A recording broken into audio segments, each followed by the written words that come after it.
ನಾನ್ guarantee ಕೊಡ್ತೀನಿ 90% ರಾಯಚೂರಿಯನ್ಸ್ಗೆ ಈ spot ಬಗ್ಗೆ ಐಡಿಯಾ ಇರಲ್ಲ. ಕೋವಿಡ್ ಅಲ್ಲಿ ಡಿಸ್ಕವರ್ ಮಾಡಿರೋ ಸ್ಪಾಟ್ ಇದು. ಇಲ್ಲಿ ಹಳೆ ಕಾಲದ ಹನುಮಾನ್ ಗುಡಿ ಇದೆ, ಕ್ರಿಕೆಟ್ ಆಡೋ ಸಲುವಾಗಿ ಮಸ್ತ್ ಜಾಗ ಇದೆ ಅಂಡ್ ನಮ್ಮಂತ ಫ್ಯಾಮಿಲೀಸ್ ಬಂದು ಇಲ್ಲಿ ಪಿಕ್ನಿಕ್ ನು ಮಾಡ್ಕೋಬಹುದು.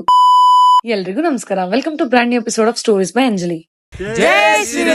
ನನ್ ಫ್ಯಾಮಿಲಿ ಅವರಿಗೆ ಒಂದು ಒಳ್ಳೆ ಗುಡಿ ಇದ್ದು ಅಲ್ಲೇ ಅಡಿಗೆ ಮಾಡ್ಕೊಂಡು ತಿನ್ಬೇಕಂದ್ರೆ ಬಹಳನೇ ಇಷ್ಟ. ನಮ್ಮಪ್ಪ ಪುಣೆಯಿಂದ ಇದೊಂದು ಸ್ಟೋವ್ ತಗೊಂಡ್ ಬಂದಿದ್ದಾರೆ. ಇದು LPG ಮೇಲೆ ಅಲ್ಲ, ಚಾರ್ಕೋಲ್ ಅಂಡ್ ಕಟ್ಟಿಗೆ ಮೇಲೆ ನಡೆಯೋದು. ಅದನ್ನೇ ಟ್ರೈ ಮಾಡಕ್ಕೆ ಇವತ್ತು ನಾವು ಪಿಕ್ನಿಕ್ ಗೆ ಬಂದಿದೀವಿ. LPG गैस नहीं है ना, लिक्विड गैस नहीं है, पेट्रोलियम गैस नहीं है, ये लकड़ी का ईंधन है, नेचुरल प्योर है ना, इसलिए इसको नेचुरल रोटी या आयुर्वेदिक रोटी बोल सकते हैं.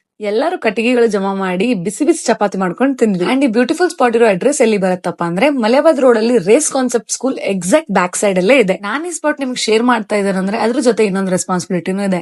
ನೀವೇನಾದ್ರೂ ಇಲ್ಲಿ ಕ್ರಿಕೆಟ್ ಆಡೋ ಸಲುವಾಗಿ, ಫ್ಯಾಮಿಲಿ ಪಿಕ್ನಿಕ್ ಸಲುವಾಗಿ, ಇಲ್ಲಾಂದ್ರೆ ದೇವ್ರ ದರ್ಶನ ಮಾಡೋ ಸಲುವಾಗಿ ಬಂದ್ರೆ ಇಲ್ಲಿ ಹೈಜೀನ್ ಅಂಡ್ ನೀಟ್ನೆಸ್ ನ ಮೇಂಟೈನ್ ಮಾಡಿ. ಇವತ್ತಿನ ವ್ಲಾಗ್ ಅಲ್ಲಿ ಇಷ್ಟೇ, ಮುಂದಿನ ವ್ಲಾಗ್ ಅಲ್ಲಿ ಮತ್ತೆ ಸಿಗೋಣ.